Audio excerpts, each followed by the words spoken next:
Record 1 training picture. This picture was commissioned in 1978 by the Tri-County Housing Office to explain a routine matter. Why did one apartment building require more maintenance than its records could justify? The office did not release the picture. The office no longer exists. The building no longer exists either, at least in the form shown here. The surviving cans were labeled heating, refuse, ownership, and comfort. Someone had crossed out comfort and written evidence. For clarity, the records have been placed in chronological order. The order may not be correct. Record 2 before the Prairie. Long before the Prairie had that name, something entered the ground. No crater survives, no tool mark has ever been agreed upon in a 1936 drilling photograph. 6 beds of limestone end against a surface too smooth to be a fault, and too black to expose.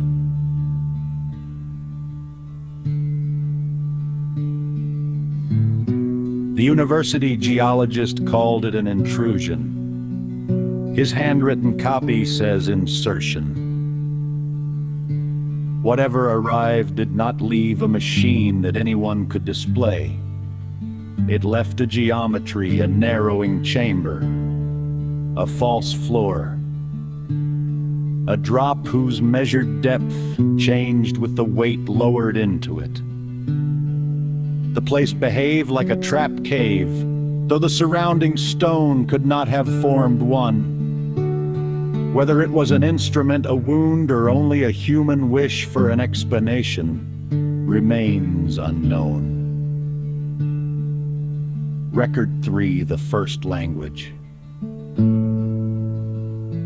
The oldest people in the region did not create the place, they encountered its behavior. Public records are careless here. Collectors in the 19th century flattened distinct nations, languages, and living traditions into one convenient word, origin.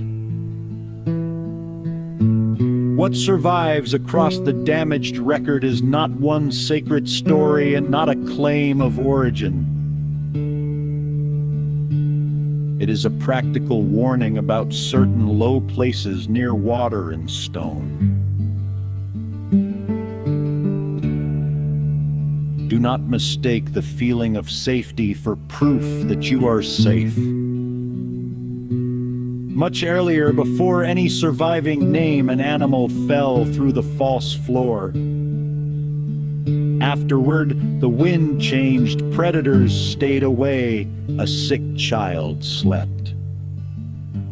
The camp smelled of rain, warm milk, bread, and flowers. Things some of those people had never smelled and yet somehow remembered.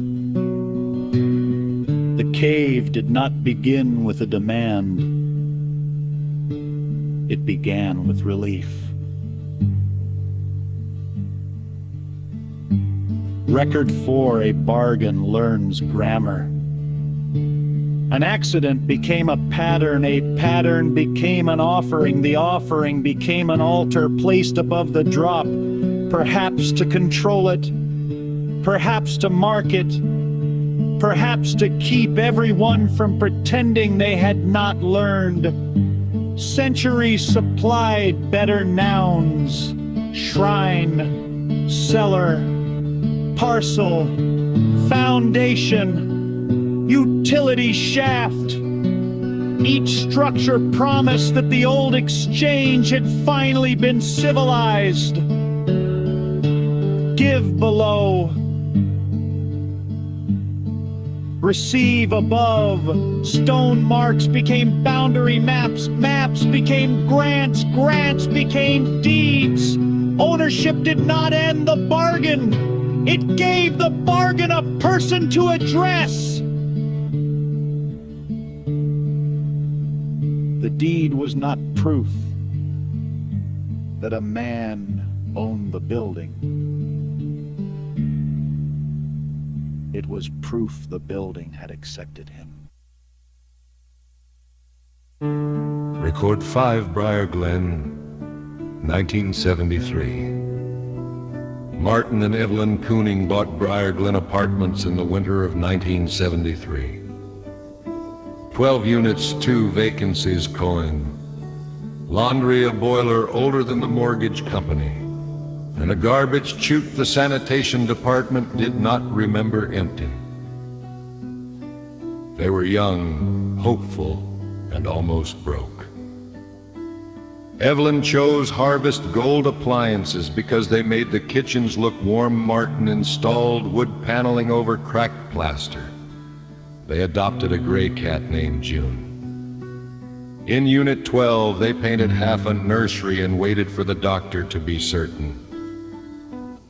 Their Polaroids show ordinary happiness, dust in their hair, coffee on the floor, June sitting inside a box of brass hinges. In the background of 3 photographs is a chute door Martin had not installed yet. More than the plans. The first requests were reasonable. Replace the valve in 6. Clear the vent above 9. Check the warm draft in the garbage room. Then Martin found sealed chute doors behind new drywall. The blueprints showed 6 floors. The service stair sometimes offered a 7th landing. An old lease prohibited mirrors in the trash room and meat wrapped in newspaper. He laughed when he read it. Evelyn did not.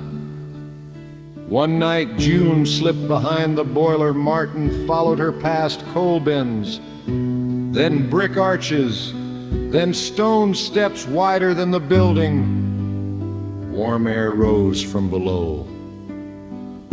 He heard voices through metal, too far away to be words. The shaft beside him was wider than Briar and Glen.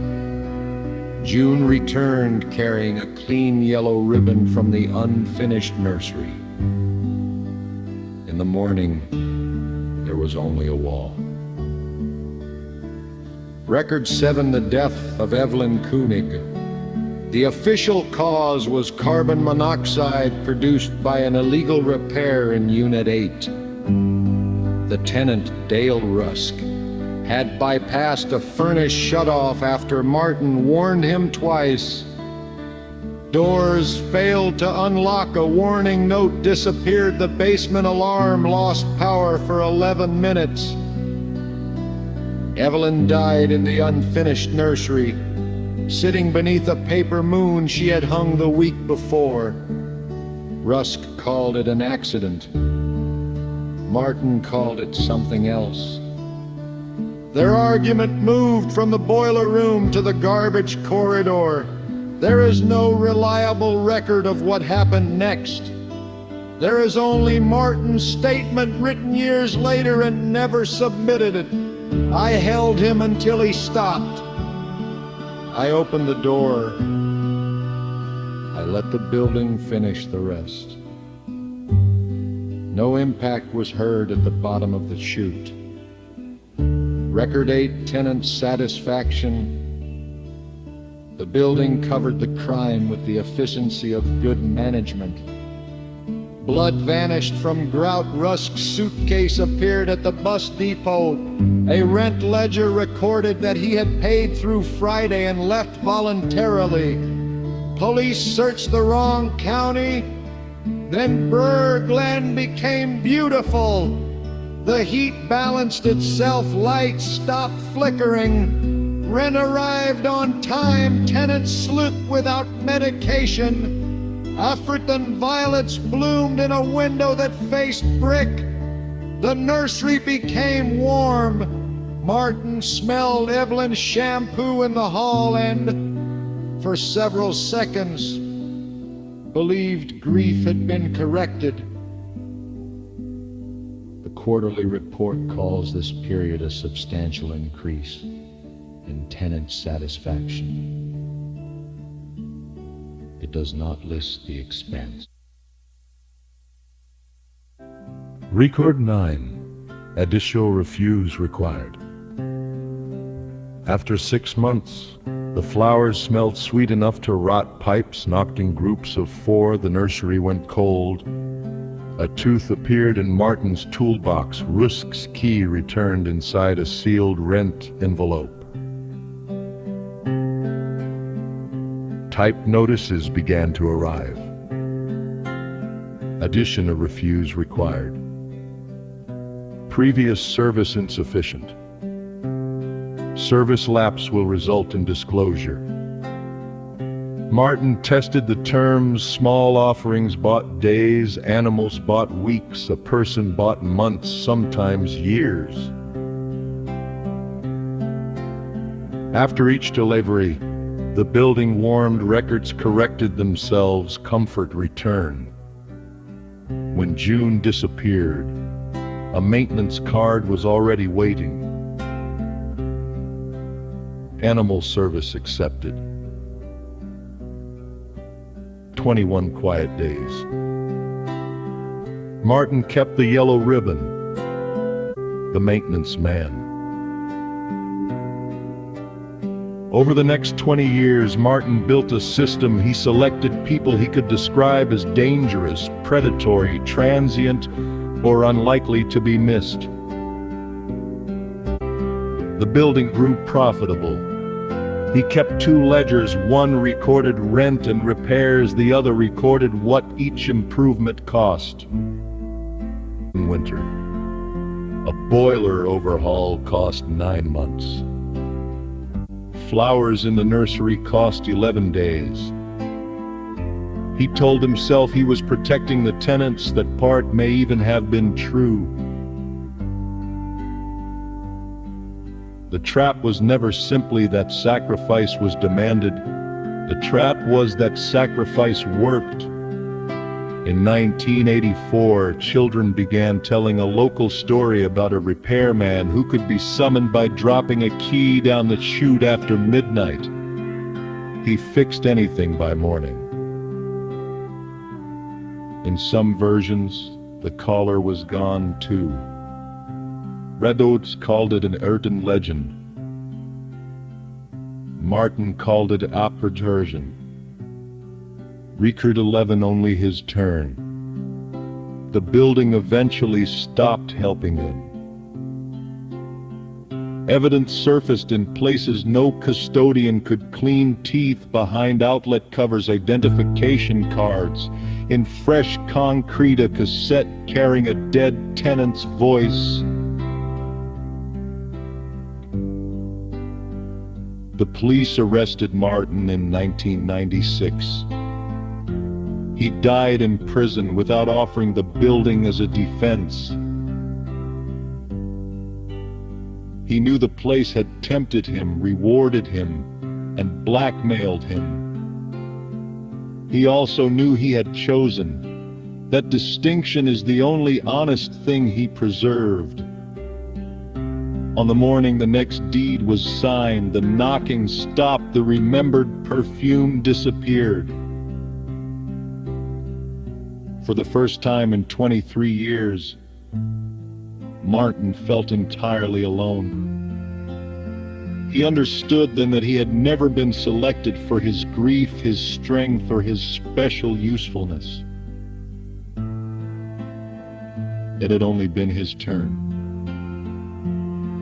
Record 12, the renovated property. Decades later, Briar, Glen reopened with gray floors, smart locks, security cameras, and a name that did not contain the word Briar. A new owner bought it through a limited liability company. During the electronic closing, his tablet became warm. He smelled flowers. A thought arrived wearing his own voice. This place needs you. Maintenance requests appeared from apartments without tenants' camera timestamps changed. A dead resident entered the building 3 days after her funeral and carried a yellow ribbon toward the basement. The new owner found Martin's Polaroids, the 2 ledgers, cat scratches inside a sealed wall, and the nursery preserved behind a renovation that should have destroyed it. Beneath the nursery were the altar, the false floor, and the black geometry interrupting the bedrock. Record 13, the honest attempt. The new owner made the reasonable checks. Martin had once made engineers found undocumented construction. Doctors find exhaustion. Police found altered files bearing the owner's password. Every explanation worked until it had to explain everything. Then came a first death, an accidental cover-up, and the reward. Warm bread, balanced heat, a debt unexpectedly forgiven. The new owner understood Martin because the building had given him the one thing guilt cannot ask for without confessing itself. Relief? He nearly repeated the cycle. Instead, he opened the records. Investigators entered in daylight. Tenants witnessed the nursery. The chute, altar, and cave appeared on too many cameras at once to be edited into one private delusion. Briar, Glen was seized, condemned, and demolished. The county announced that a long-standing maintenance issue had been resolved. Record 14, better architecture. The cave remained. A high-rise began on the site. Developers, investors, contractors, insurance forms, safety reports. Cameras, elevators, trash compactors, and a concrete schedule no single owner controlled. Deep in the foundation pit, a worker heard a woman crying below the slab, or a cat, or water moving through pipes not yet installed. Another worker mocked him. They were tired, underpaid, and privately wounded. The argument became a shove. One man fell against steel and did not rise. Wet concrete covered the blood. A camera skipped 19 seconds. Paperwork said the dead man had left early. Rain erased the tracks. No one person arranged the cover-up. The schedule arranged it for them. By morning, the foundation had cured perfectly. Record 15, the reward. The surviving worker did not receive money or power. He smelled his grandmother's kitchen on a Sunday morning, warm bread, clean laundry, his mother's perfume before the hospital, fresh grass from a yard sold 30 years ago. For a few seconds, he felt forgiven. That was the improvement. The old building had needed a landlord it could blackmail. The new foundation had payroll software, subcontractors, and institutional memory. Private guilt had become public infrastructure. They had not broken the altar. They had given it better architecture. Record 16, maintenance continues. Returned finally to the first camp above the false floor.